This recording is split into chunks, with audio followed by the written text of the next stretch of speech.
Hey everyone, it is Anna here from Little Wing Sleep, and I am so excited to have Laura here with me. We are talking about baby sign language today, and I am glad that you've been able to join us because this has been one of those key tools that I use with my clients, but I've also used with my own kids. I have become a big fan of what Laura's doing, and so I'm really excited that she's here today to chat with us about what's going on and how we can ease our babies and our toddlers' frustration, how we can become better communicators and hearing what their core needs are, and how we're able to actually bring up this next generation in a more inclusive and self aware kind of way. So, Laura, tell us a bit about yourself, how you got into this, and we'll go from there.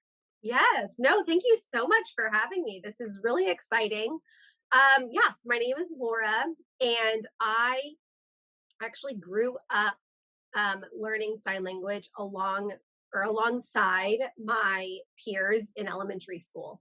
So our school had both the it was a public school, and so we had your traditional classroom structure, but we also had many different special programs on campus, and one of which was the deaf and hard of hearing program. And so I just was so attracted to playing with these students, learning with them, and learning sign language from them. That's So, so cool. yeah, in first grade, they had like this buddy program that was really neat.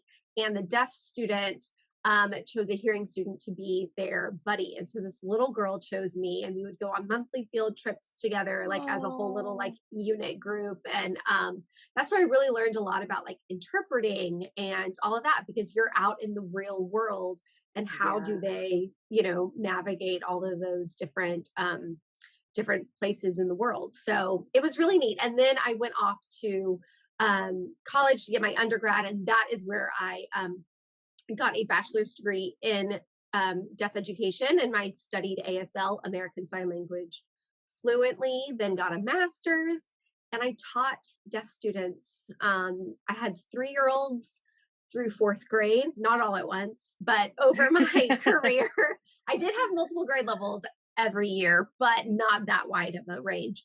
But yes, 3 year olds through fourth graders, and I lived and breathed those children. They were just the sweetest things.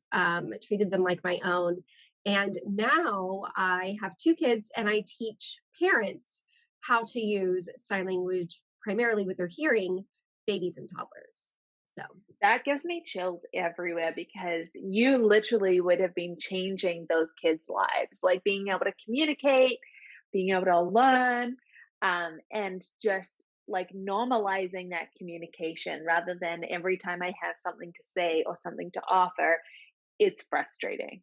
right, right. Yeah. And, being one of those deaf kids in elementary school, I experienced it when I was a peer, wanting to break down that barrier and learn their language. And then I saw it, you know, 20, 30 years later, as the educator, seeing my students interacting with their peers and seeing these little kids wanting to learn sign language to play basketball or have lunch with them or invite them over to their birthday party and things like that, like how to break this barrier down. And it was just so enlightening and just heartwarming all at the same time. It was fantastic. That's so cool. This comes at a really timely time for a family because um my little one is 16 months old and she is frustrated as all ghetto about her speaking. She Mhm. can say bubbles, up, mama, and more. That's pretty much what she's got going on. But she also uses she's meant to do more, but this is her more. Uh, yep. And she can do her pleases, and she's got the basic sign language that has really helped us with that frustration because when she gets frustrated, it's like full body frustration, screaming, like, but if I can help her communicate, and then so then the other day, she was wanting her older sister to stop, and I said, "You need to say, 'It's my body, stop.'" That's our phrase that we use is like Uh-huh. that body, that consent. And my oldest goes, "No, mommy, stop goes like this." and has one hand like chopping onto the other flat hand. Right. Um, and it's like, "No, mommy, that's not the right sign." And I was like, "Oh, okay, cool. We're gonna like let's like utilize that sign, even though that Yes. wasn't my intention in that moment. My intention was teaching consent." And so it's amazing how we can pair these things in these moments of intense frustration.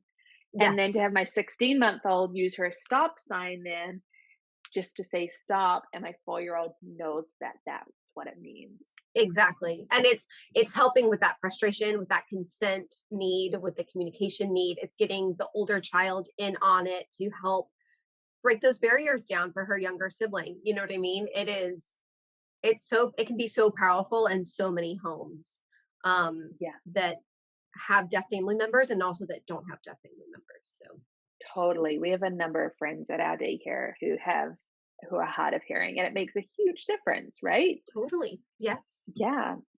So what are some of those like common things? Like I can tell you some of the things that I see with toddlers, but you probably or babies, you're probably as you're working with parents seeing at what point is like parents going, this is actually a tool I really need to learn. I think it's around that 14 to 17-month range, and I'm in it as well. I have a 16-month-old as well, and yes, I mean, your baby is born communicating with you, right? Absolutely. That Yeah. that cry, those grunts and all that, they all have purpose and meaning. And as a baby grows into toddlerhood, preschoolhood, and beyond, preschoolhood, I just made it that word up, but you know what I mean. That's okay. Um, that need for communication is still there and it only amplifies itself. However, speech and language is on a different timeline in its own way than that need for communication. And so that's where that frustration gets so big and kind of blows up from time to time. But also, I think too, parents just almost shove it under the rug and they're like, Mhm. yeah, I know they're really frustrated because or fussy because I just don't know what they want and I'll figure it out, and then they start to realize I'm doing this every day, all day, playing that guessing game, trying to have Yeah. a 5-minute conversation with my spouse or a friend or whatever it is.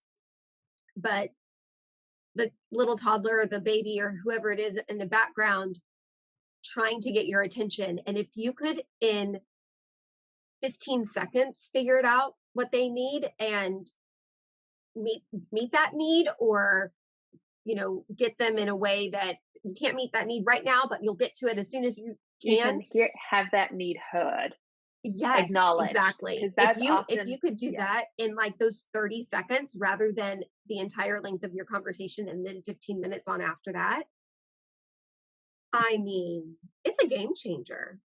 It's a huge game changer because when you have a child who doesn't feel heard or is feeling so frustrated or agitated, it's going to come out in a physical way, right? Like we're going to get those bigger behaviors, which is what Yes. we often see around sleep, is if they're not feeling sure of how things go or they're not feeling like they are really clear about those routines or the boundaries, like the parameters around expectations. So where we can get things like, like I was saying with my daughter, like she's just like, eh! Right. Which we're able to address really quickly because we know what it is. We're able to kind of go, like it stopped and we had it figured out in like in a week, right? But because we used our ASL, right? Like we were able to kind of like use that communication. Whereas like we may see some head hitting or we may see some like body throwing or, like, or even Yes, hitting or throwing toys because that it's kinetic energy. Like when you it have is. frustration and you have that intensity in your body and that need to speak, it's a physical energy that has to get out somehow. It does. And it's also like, okay, well, if this isn't working to get mom to realize that I need something, maybe this will, and then maybe this will, and then maybe this, they're going to keep trying until they can get it out some way, somehow. And Right. And I don't think it's manipulative at all. I think it's no, just going, I have a need, it needs to be met, I need to be heard. If my Yes. need can't be met, it needs to be acknowledged that Yes. there's understanding, right? That empathy, that compassion. Totally. And it takes a toll on your child. I mean, you see and hear them getting upset and more frustrated, but it also affects you as the parent and Mhm. your relationships with your spouse, your partner, your caregiver, that watches your child during the day or in the evenings for you. Whatever it is, it takes tolls on everybody, the other siblings in the house as well. And when everyone is tense and you're just like, I don't know what they want, and you just got to keep going. But the second that you finally figure it out, everyone is relaxed, you feel confident again. You're like, oh, I finally got it.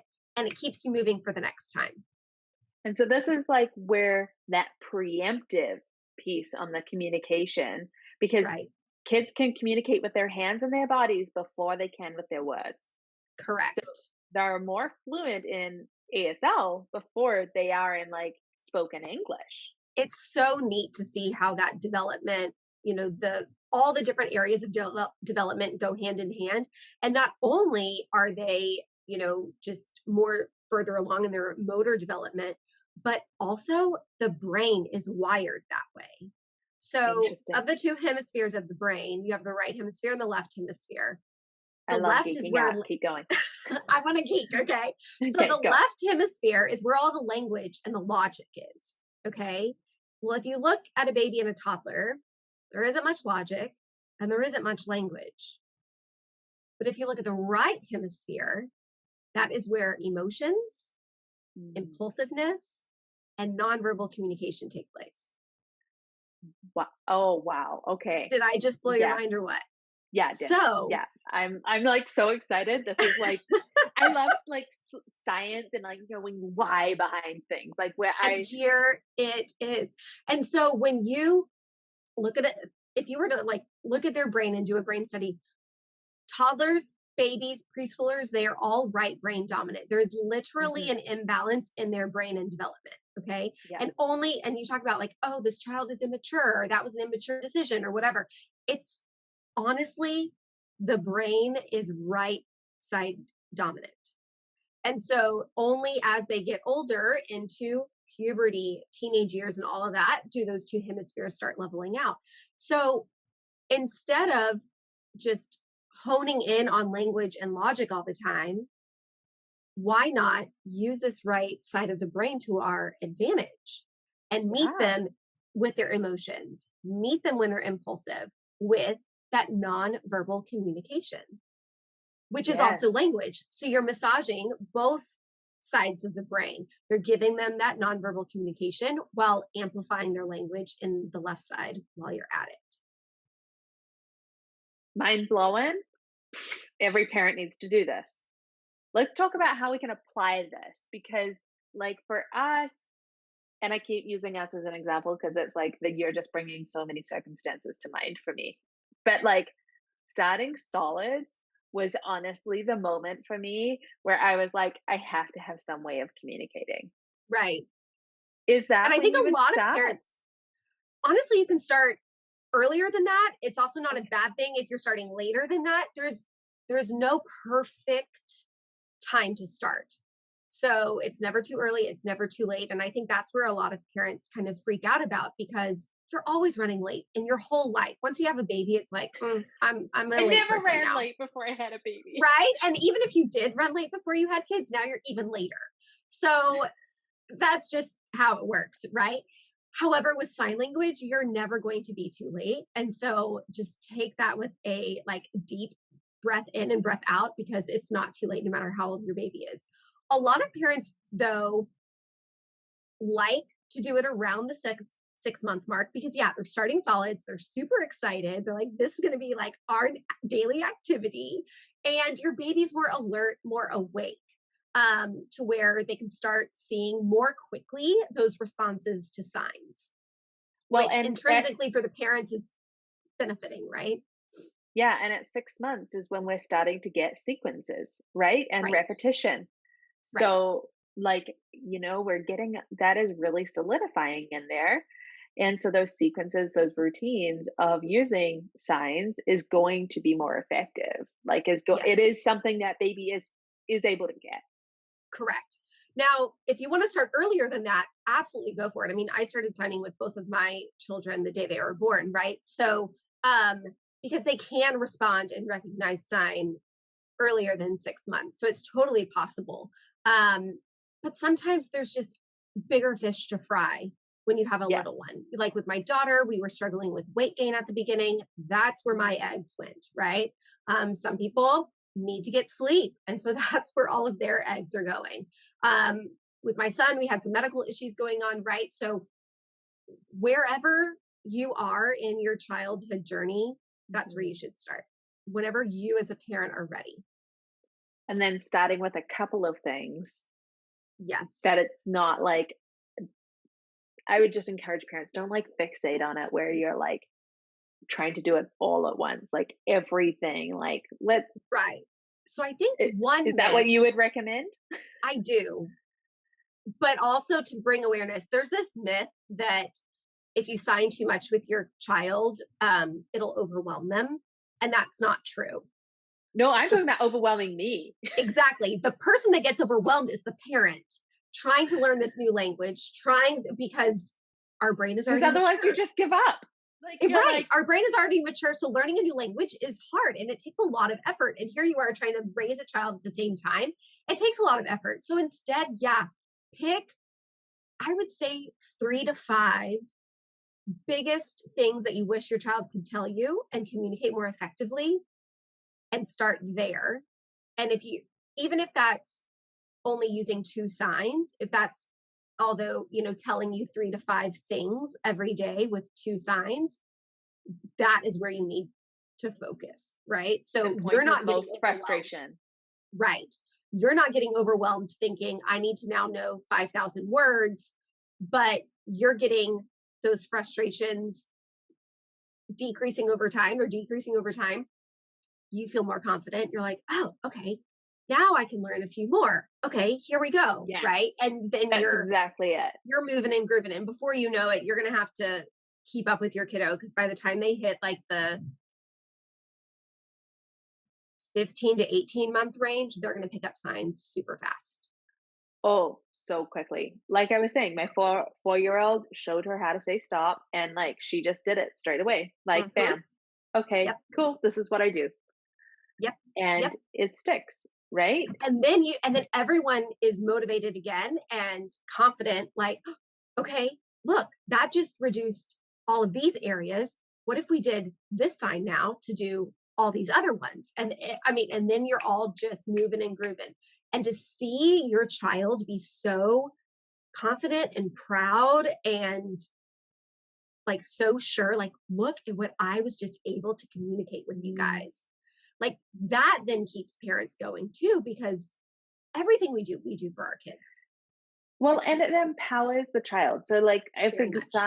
for example, like with food, learning like all done and more is really helpful because then your child is able to learn what am I hungry or am I full and able to communicate this rather than you like going more food, and they're like, am I meant to be hungry? Am I Right. meant to keep feeding? I'm not sure. Like my body's telling me no, but you're telling me yes. This is feeling confusing. We're able Right. to like listen to what our kids are saying, help them trust their bodies, which then forms that like connection. Correct. Yeah. And then, next thing you know, you have food all over the place and your kitchen is even more of a disaster. And those 2 signs can help that so much. Yes. So, So, I have a number of clients and friends who have children who are hard of hearing. And so, one thing that I'm always cognizant of is like being able to communicate with other kids and being able to break down those barriers of the hard of hearing deaf community and right. the hearing community. So, like, when we're encountering this with our kids, like, how can we enable them to be inclusive, to really embrace this as another mode of communication rather than being like, well, they can't, like the them and us. Like, I want to break Right. down them and us. How do we break that down? Totally. Totally. I think one, it starts with the signs that you're using. Yes. So a lot of these baby sign language books, companies, publications, big name brands Mm, like Disney, they publish these books, but they are not using correct signs. right. And so then people are thinking, the consumer, the parent is are buying these thinking, I want to teach my baby sign language and it has so many benefits. And they're using these signs not knowing that they're actually putting, a bad foot in their mouth when it comes to the deaf Mm, culture and community. So realizing what signs and what resources you're using and making sure that they're correct and effective, using true ASL to not do any ableism or cultural appropriation or anything like that, mhm. because that's the last thing anyone wants to be doing. And Yeah. many people are like, oh my goodness, that is not what I meant to do at all. Like, I just want to communicate with my baby, right?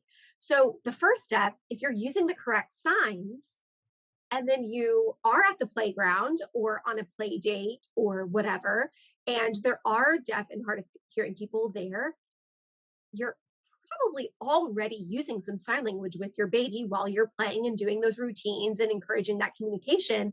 And then your baby will your toddler, preschooler will think nothing of it when they see another person using sign language. Mm, mhm. It is just that natural go in, like, I sign, you sign? Cool, we both sign. Let's go do more Yeah. over here, right? And then you and the parent are also connecting because most deaf people want hearing people to want to learn sign language, want to learn about the deaf community, and learning from them is the best way to do that. And so when a deaf mother or a hearing mother of a deaf child or parent or anything um, see that you and your family are including this to one help your own communication, but two to create an inclusive and accepting household and you know environment in your family, Mm. it's only going to help those relations and help that education catapult further. Yeah, and I know, like, one of my friends who has a hard of hearing child, she will often stop and, like, explain what the hearing aids are and explain Yes, what sign is to other kids and welcoming those questions from other children. totally. And so I think it's not being afraid to say to that mom, like, "Hey, what is a sign that like, what is this sign?" Like, Mhm. it's I would say that that's appropriate. Would you say that's appropriate? Totally, totally. Ask those questions. You know, if you're pushing your child on the swing and you don't know the sign for swing, asking that child or asking that parent, hey, we're swinging. All I know is to do more to push them some more. What is the sign for swing? And then they would teach you that sign to help that communication. And I remember at work one night, it was like a meet the teacher night type thing in the elementary school. A One of the hearing kids ran down the hallway and was playing with one of the deaf kids, and they know each other from school. And all the parents were in the hallways, and the hearing child told his dad, "Oh, this is my deaf friend, so and so."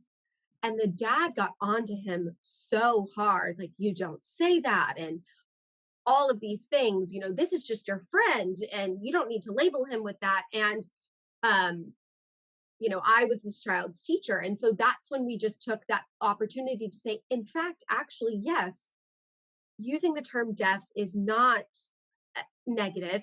Of course, things change over time, right? Like it used to be Yes. referred to as deaf mute, and that's not the case. And I think that's where the father was coming from. And anyway, and that little boy was then telling his dad, yeah, and they have these cochlear implants and it helps them hear. And the doctor put it in that because we took the time at the beginning of every school year to Mm, introduce not just our kids, but a little bit about them to every grade level classroom that they were interacting with. And yeah, those questions from kids are they're just curious and they want to know why and something is different.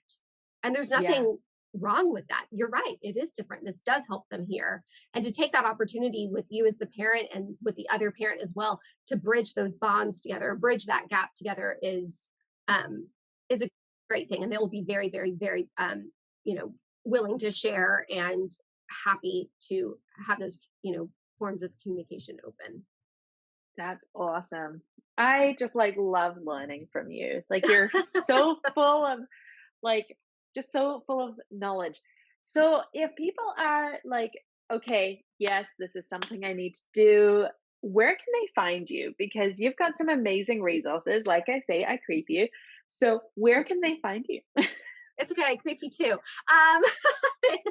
The feeling's mutual. So I hang out a lot on Instagram. I am my baby signs, and there's a dot in there. My baby dot signs.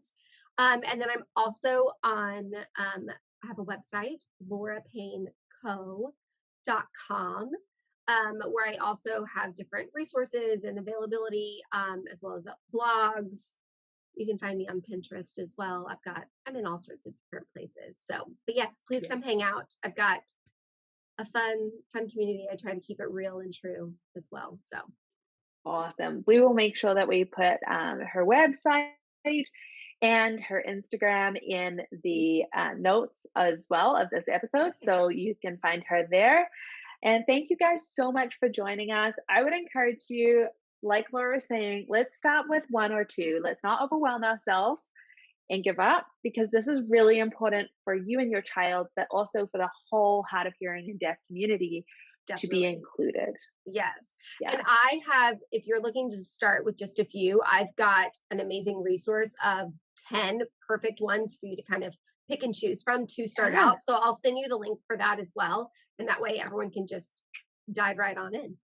Okay, I'll put that in the notes as well. That is Perfect. very exciting. Thank you so much, and we will see you all later.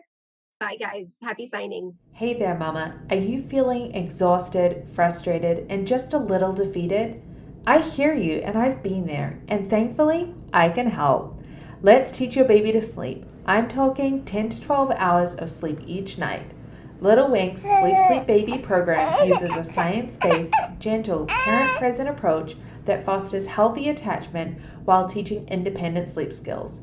We don't believe in letting your baby cry it out. This program includes everything you need, such as our insider strategies, both on night sleep and naps, as well as extras like our monthly live Q&A.